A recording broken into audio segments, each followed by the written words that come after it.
Friends, मैं सना फारूकी, आपके accounts और टैली ट्रेनर। आज का टॉपिक है टैक्स, जिसमें हम लोग जीएसटी जानेंगे। तो जीएसटी को समझने से पहले आपको समझना होगा टैक्स का मतलब क्या होता है। तो चलिए फ्रेंड्स स्टार्ट करते हैं। देखिए टैक्स क्या है, अगर हम बचपन से पढ़ते चले आ रहे हैं, India is a developing country, कि इंडिया अभी डेवलप्ड नहीं है, पूरी तरीके से डेवलपिंग है। तो अब डेवलपिंग के लिए गवर्नमेंट के पास पैसा आना चाहिए। गवर्नमेंट के पास कहीं ना कहीं किसी रिसोर्सेज से, अलग अलग सोर्सेज हैं, पैसा आएगा तभी हम पब्लिकली खर्च कर सकते हैं। तो जो मेजर रिसोर्स है गवर्नमेंट के पास पैसा आने का, वो हमारा टैक्स है। तो टैक्स होता क्या समझते हैं। Tax is a compulsory payment levied by the government on individuals or companies to fund expenditure related to public welfare. Means tax एक compulsory payment है जो गवर्नमेंट लगाती है, लेवाइड करती है। टैक्स को इम्पोज करना किस पे, किसी भी इंडिविजुअल पर्सन पे, कंपनीज पे, ताकि हम पब्लिक वेलफेयर के लिए हमारे पास फंड इकट्ठा हो सके, ताकि हम एक्सपेंडिचर कर सके। तो ये हमारा टैक्स होता है। फ्रेंड्स आगे टैक्स हमारे दो तरीके के होते हैं, डायरेक्ट टैक्स और इनडायरेक्ट टैक्स। हम लोग समझेंगे डायरेक्ट टैक्स क्या होता है, देन समझेंगे इनडायरेक्ट टैक्स क्या होता है। तो सबसे पहले डायरेक्ट टैक्स। देखिए नाम से ही लग रहा है कि डायरेक्ट टैक्स वो टैक्स होगा जो डायरेक्टली मेरी जेब से लिया जा रहा है, जिसका बर्डन हम दूसरे पर्सन पे शिफ्ट नहीं कर रहे हैं, वो हमारा डायरेक्ट टैक्स है। Means a direct tax is that in which the ultimate burden of payment is on the same person who has earned it and can not be transfer to others. मतलब tax, direct tax same person, जो person income कमा रहा है, जो person earn कर रहा है किसी भी तरह का, वेल्थ है, इनकम है, ठीक है, तो उसका बर्डन, जो टैक्स का बर्डन है, दूसरे पर्सन पे शिफ्ट नहीं कर सकता है। ठीक है, इनकम आप कमा रहे, इनकम टैक्स आपको देना है, वेल्थ आपकी है तो वेल्थ टैक्स आपको देना है। मींस इसका बर्डन आप दूसरे पर्सन पे शिफ्ट नहीं कर सकते। आप ये नहीं कर सकते कि मैं इनकम कमा रही हूँ तो इनकम टैक्स मुझे देना है। हम ये नहीं कह सकते कि पापा इनकम हम कमा रहे, टैक्स आप दे दो, दिन रात हम मेहनत करें, टैक्स मेरी बदले आप दे दो। आप ऐसा नहीं कर सकते हैं। ठीक है, मतलब जो पर्सन अर्न कर रहा है वो ट्रांसफर नहीं कर सकता, सेम पर्सन पे ही बर्डन आएगा टैक्स का, पेमेंट का भी। तो ये हमारा डायरेक्ट टैक्स होता है। फॉर एग्जांपल इनकम टैक्स हो गया, वेल्थ टैक्स हो गया, एंड कॉर्पोरेशन टैक्स, ये सब हमारे डायरेक्ट टैक्स होते हैं। अगर करंट अपडेट्स हम बात करें कि गवर्नमेंट को डायरेक्ट टैक्स से कितना कलेक्शन होता है, तो वो करंट अपडेट्स में आप लोगों के लिए लेकर आई हूँ। है क्या, the figures of direct tax collection for the financial year 21-22 की बात करें, as on 15 June 2021 show that net collection are at 1,85,871 crore.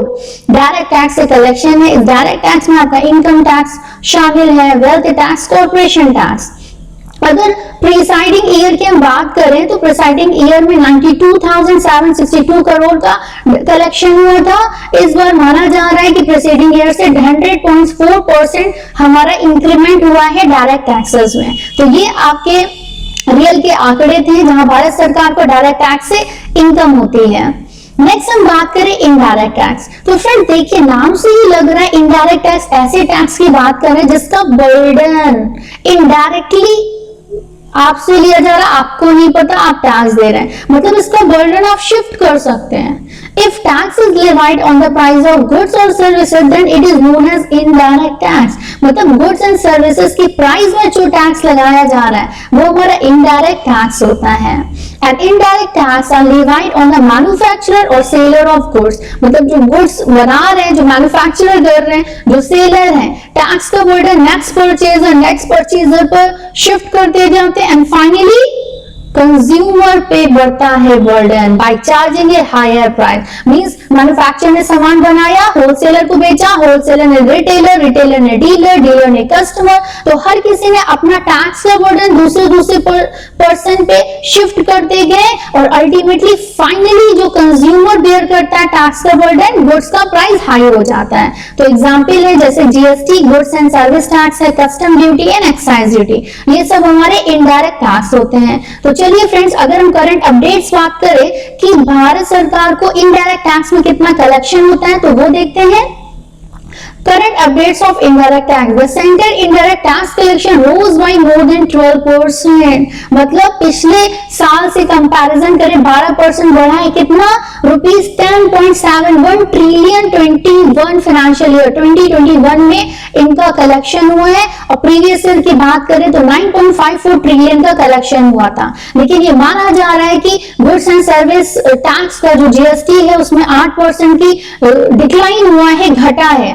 Experts का कहना है कि custom duty as well as petrol and diesel taxes में हाइक हुआ है, बढ़ा है। तो गवर्नमेंट का इस तरह से इनडायरेक्ट टैक्स का कलेक्शन होता है। तो चलिए फ्रेंड्स, हमने बात की कि हमें जीएसटी समझना है। तो जीएसटी समझने के लिए आई होप आपको आइडिया हो गया होगा टैक्स का मतलब direct tax and indirect tax क्या होता है। तो जैसा हम बात कर रहे थे GST is an indirect tax or consumption tax used in India on the supply of goods and services। मतलब अभी उन्होंने देखा कि इनडायरेक्टली गुड्स, किसी भी तरह का गुड्स हो, सर्विसेज हो, उसकी प्राइस में हम लोग टैक्स इंक्लूड कर देते हैं। तो एक तरह से कंजप्शन टैक्स है।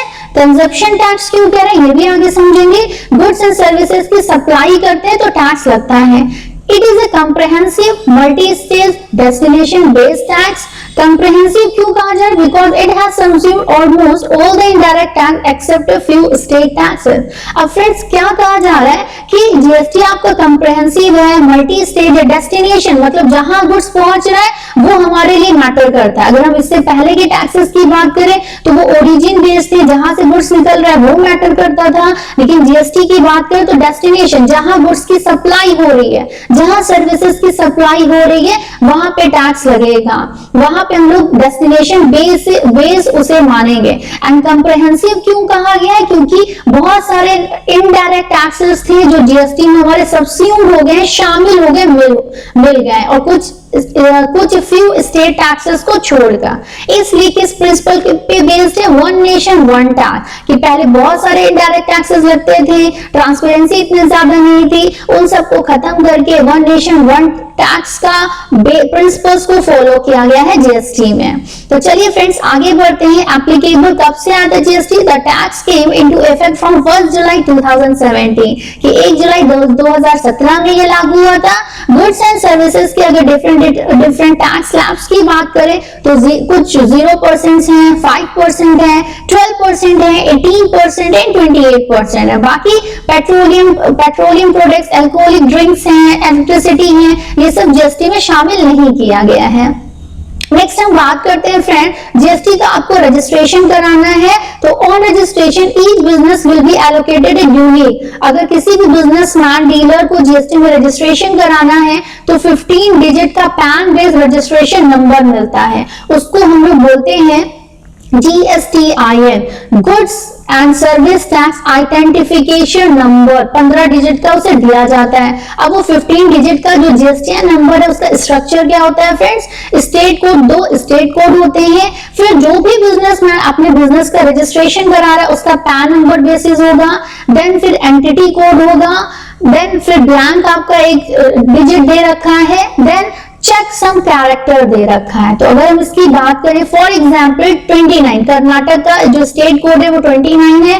फिर जो भी मैन्युफैक्चरर है, ट्रेडर है, एक्सपोर्टर है, डीलर है, उसका pan card number, pan permanent account number होता है जो 10 डिजिट का होता है। 5 अल्फाबेट्स होते हैं, 4 न्यूमेरिक होता है और 1 अल्फा होता है। फिर आपका नेक्स्ट जो डिजिट होता है उसमें आपको देना पड़ता है कि एक स्टेट में नंबर ऑफ रजिस्ट्रेशन कितने हो रहा है, 1 2 3 वो होता है। फिर बाय डिफॉल्ट डिजिट Z आपका रखा गया है। एंड देन लास्ट में आपका है check code to deduct error. किसी भी तरह की अगर एरर्स होती है तो उसको डिडक्ट करने के लिए होता है फ्रेंड। तो ये हमारा 15 पैन बेस्ड जीएसटीआईएन नंबर है। नेक्स्ट हम बात करें जीएसटी के अंदर टाइप्स ऑफ टैक्सेस कितने तरह के आए हैं। तो बात करें फ्रेंड्स, अगर सेम स्टेट में आप सामान खरीद रहे हैं, सामान बेच रहे हैं, तो आपका टैक्स लगता है सेंट्रल टैक्स और स्टेट टैक्स, जिसे इन शॉर्ट में, इन ब्रीफ में CGST और SGST कहा जाता है। Means Both of these taxes are levied on intra-state supply. Intra means within a same state. अगर मैं यूपी में हूँ, उत्तर प्रदेश में हूँ और उत्तर प्रदेश की पार्टी से सामान खरीद रहे हैं और यूपी की ही पार्टी को सामान बेच रहे हैं, तो सामान खरीद रहे हैं तो सेंट्रल टैक्स, स्टेट टैक्स लगेगा। सामान अगर बेच रहे यूपी की ही पार्टी, मैं भी उत्तर प्रदेश की हूँ, जिसको बेच रही हूँ वो भी उत्तर प्रदेश का है, तो central tax and state tax लगेगा। अगर फॉर एग्जांपल रेट की बात करें 18% है तो 9% central tax and 9% state tax लगेगा। हमारा नेक्स्ट है इंटीग्रेटेड टैक्स, जिसे इन ब्रीफ में आप आईजीएसटी कहते हैं। आईजीएसटी कहाँ लगता है? इंटर स्टेट, मतलब one state to another state. मतलब हम यूपी में बैठे हैं और कर्नाटक की पार्टी को अगर सामान बेच रहे हैं तो वहां पे इंटीग्रेटेड टैक्स लगेगा। है क्या? It is divide on inter state supply, that is supply of goods and services outside the state. अभी बात किया कि स्टेट के बाहर अगर गुड्स सर्विसेज की सप्लाई हो रही है तो उसे इंटर स्टेट सप्लाई मानेंगे। And it is also divide on import of goods and services into India. अगर गुड्स एंड सर्विसेज आप बाहर से इंपोर्ट करा रहे हैं या फिर export of goods and services from India, या इंडिया से गुड्स एंड सर्विसेज जा रहा है तो भी हमारा इंटीग्रेटेड टैक्स लगता है। तो फ्रेंड्स, टाइप्स ऑफ टैक्सेस समझ में आए। सेम स्टेट में सेंट्रल टैक्स, स्टेट टैक्स अगर 5% है तो 5% का 2.5%, 12% है तो 6% सेंट्रल टैक्स, स्टेट टैक्स। लेकिन इंटीग्रेटेड टैक्स की बात करें तो ये एक साथ हमारा 18% है तो 18% लगेगा, 12% है तो 12, 28% है तो 28% लगेगा। ये हमारा टाइप्स ऑफ टैक्सेस थे। इन चार्ट पेपर में आप समझ सकते हैं गुड सप्लाई और सर्विसेज प्रोवाइडेड इंटर स्टेट में, with in state central tax and state tax, और इंटर स्टेट मतलब आउटसाइड स्टेट कह सकते हैं या विद इन 2 स्टेट्स कह सकते हैं, तो उसमें इंटीग्रेटेड टैक्स लगता है। अब फ्रेंड्स आगे बढ़ते हैं। गुड्स एंड सर्विसेज की बात बार बार हो रही क्योंकि जीएसटी नाम से ही लग रहा है कि वस्तु और सेवा कर, तो उसको आइडेंटिफाई करने के लिए उसका कोड नंबर दिया है जीएसटी काउंसिल ने। HSN harmonise system of nomenclature. किसी भी गुड्स को आइडेंटिफाई करना है तो HSN नंबर दे रखा है 8 डिजिट का, और अगर सर्विस है तो SAC कोड दे रखा है, सर्विस अकाउंटिंग कोड, ये भी हमारे 6 डिजिट्स का दे रखा है। तो चलिए देखते हैं provision of HSN code to show GST invoice. आप अपने जीएसटी इनवॉइस में HSN कोड कितना टर्नओवर होगा तो कितना आप शो कर सकते हैं। अप टू 1 करोड़ 50 लाख है तो HSN देने की जरूरत नहीं है। अगर more than 1 crore, up to more than 1 crore 50 lakh and up to rupees 5 crore है तो 2 डिजिट्स आप दे दीजिए। एंड मोर देन 5 करोड़, अगर 5 करोड़ से ज्यादा आपका टर्नओवर है तो 4 डिजिट्स दे दीजिए। तो HSN कोड हमारे मैक्सिमम 8 डिजिट का होता है, टर्नओवर के अकॉर्डिंग होता है कि आप कितने डिजिट्स देना चाहते हैं। कुछ गुड्स की बात करें तो प्रेजेंट जीएसटी रेट स्ट्रक्चर है 0% में बहुत सारे 183 आइटम्स है, मोस्टली एग्रीकल्चर प्रोड्यूस से रिलेटेड है जहां पे 0% रेट है। 5% में करीब 308 ऐसे आइटम्स हैं जिसमें 5% जीएसटी लग रहा है, like branded cereal, edible oils, insulin, footwear up to 1000।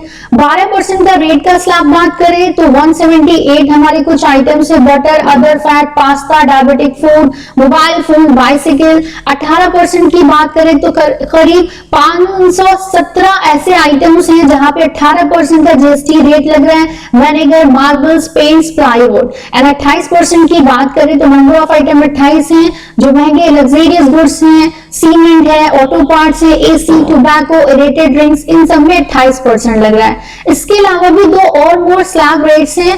3% हमारा gold, silver, semi precious stone में लग रहा है एंड डायमंड में 0.25% जीएसटी लग रहा है। तो फ्रेंड्स ये था हमारे कुछ नॉर्मल से कुछ आइटम्स हैं जिसपे किस किस तरह का रेट्स लग रहा है, तो एक आइडिया आपको हो जाएगा। तो फ्रेंड्स आई होप सो आपको समझ में आया होगा कि टैक्स का मतलब क्या होता है and tax, direct tax, indirect tax and GST क्या होता है। तो जीएसटी का थ्योरी पार्ट हमारा कंप्लीट हुआ। नेक्स्ट वीडियो में मैं आपको बताऊंगी टैली सॉफ्टवेयर में जीएसटी के ट्रांजैक्शन कैसे रिकॉर्ड किए जाते हैं। तो फ्रेंड्स अगर आपको वीडियो पसंद आता है तो प्लीज लाइक, सब्सक्राइब, शेयर करना ना भूलें। Thanks for watching.